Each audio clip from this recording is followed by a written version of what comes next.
Hello, my dear friends. Hello, my dear listeners. Today we are here to read out the next chapter from Anna Karenina, written by Leo Tolstoy. So let's start. Stefan Arkevich was a truthful man in his relations with himself. He was incapable of deceiving himself and persuading himself that he repented of his conduct. He could not, at this date, repent of the fact that he, a handsome, susceptible man of 34, was not in love with his wife, the mother of five living and two dead children, and only a year younger than himself. All he repented of was that he had not succeeded better in hiding it from his wife. But he felt all the difficulty of his position and was sorry for his wife, his children, and himself. Possibly he might have managed to conceal his sins better from his wife if he had anticipated that the knowledge of them would have had such an effect on her. He had never clearly thought out the subject, but he had vaguely conceived that his wife must long have suspected him of being unfaithful to her and shut her eyes to the fact. He had even supposed that she, a worn out woman, no longer young or good looking, and in no way remarkable or interesting, merely a good mother, ought from a sense of fairness to take an indulgent view. It had turned out quite the other way. Oh, it's awful. Oh dear, awful. Stefan Arkovich kept repeating to himself, and he could think of nothing to be done. And how well things were going up till now, how well we got on. She was contented and happy in her children. I never interfered with her in anything. I let her manage the children and the house just as she liked. It's true, it's bad her having been a governess in our house. That's bad. There's something common, vulgar, in flirting with one's governess, but what a governess! He vividly recalled the roguish black Malay, Roland, and her smile. But after all, well, she was in the house. I kept myself in hand, and the worst of it all is that she is already. It seems as if ill luck would have it so. But what? What is to be done? There was no solution but that universal solution which life gives to all questions, even the most complex and insoluble. That answer is one must live in the needs of the day, that is, forget oneself. To forget himself in sleep was impossible now, at least till night time. He could not go back now to the music sung by the decanter woman, so he must forget himself in the dream of daily life. Then we shall see, Stefan Arkevich said to himself, and getting up to put on a grey dressing gown lined with blue silk, tied the tassels in a knot, and drawing a deep breath of air into his broad bare chest, he walked to the window with his usual confident step, turning out his feet that carried his full frame so easily. He pulled up the blind and rang the bell loudly. It was at once answered by the appearance of an old friend, his valet, Matvey, carrying his clothes, his boots, and a telegram. Matvey was followed by the barber with all the necessaries for shaving. Are there any papers from the office? Asked Stefan Arkevich, taking the telegram and seating himself at the looking glass. On the table, replied Matvey, glancing with inquiring sympathy at his master, and after a short pause he added with a sly smile, they have sent from the carriage jobbers. Stefan Arkevich made no reply. He merely glanced at Matvey in the looking glass. In the glance in which their eyes met in the looking glass, it was clear that they understood one another. Stefan Arkevich's eyes asked, why do you tell me that?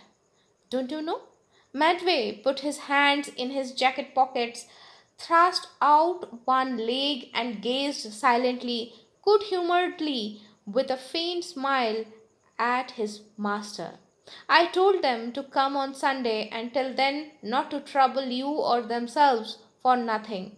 He said he had obviously prepared the sentence beforehand. Stephen Arkevich saw Matvey wanted to make a joke and attract attention to himself. Tearing open the telegram, he read it through, guessing at the words misspelled as they always are in telegrams, and his face brightened. Matvey, my sister Arkadevna, will be here tomorrow, he said, checking for a minute the sleek, plump hand of the barber cutting a pink path through his long curly whiskers.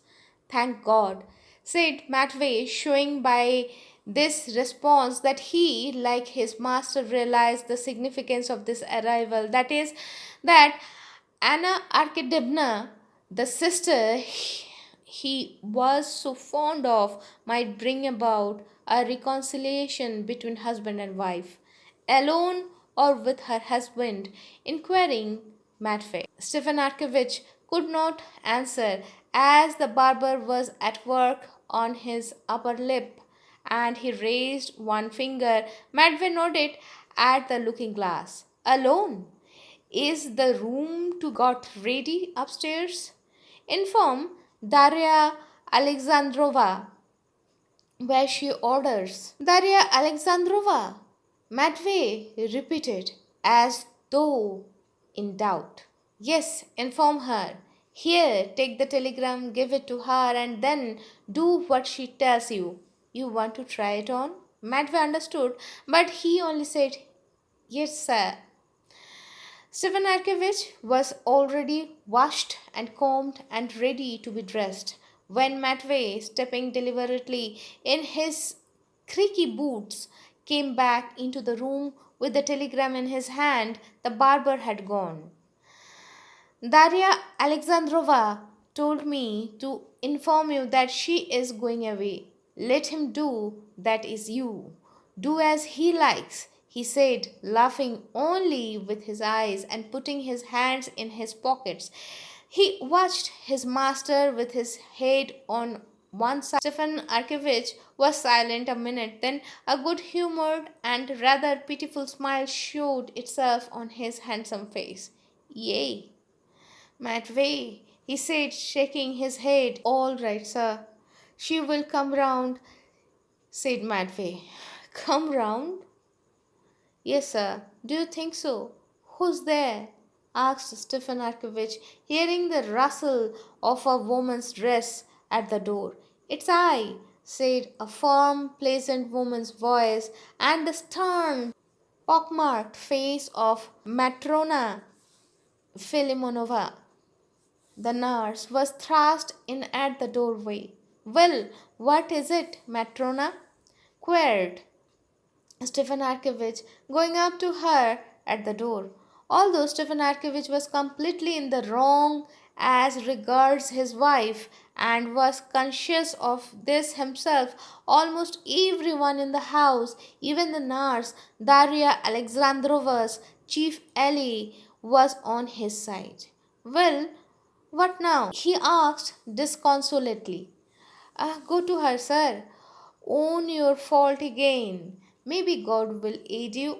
She is suffering, so it's sad to see her, and besides, everything in the house is topsy turvy. You must have pity, sir, on the children. Beg her forgiveness, sir. There's no help for it. One must take the consequences. But she won't see me. You do your part. God is merciful. Pray to God, sir. Pray to God. Come, that will do. You can go, said Stephen Arkevich, blushing suddenly. Well, now, do dress me. He turned to Matvey and threw off his dressing gown decisively. Matvey was already holding up the shirt like a horse's collar, and blowing off some invisible speck, he slipped it with obvious pleasure over the well groomed body of his master. So, today we are here. This is the end of the chapter 2. and we will again read from the next chapter. So till then, be happy, be jolly, and keep listening, keep supporting me. Thank you.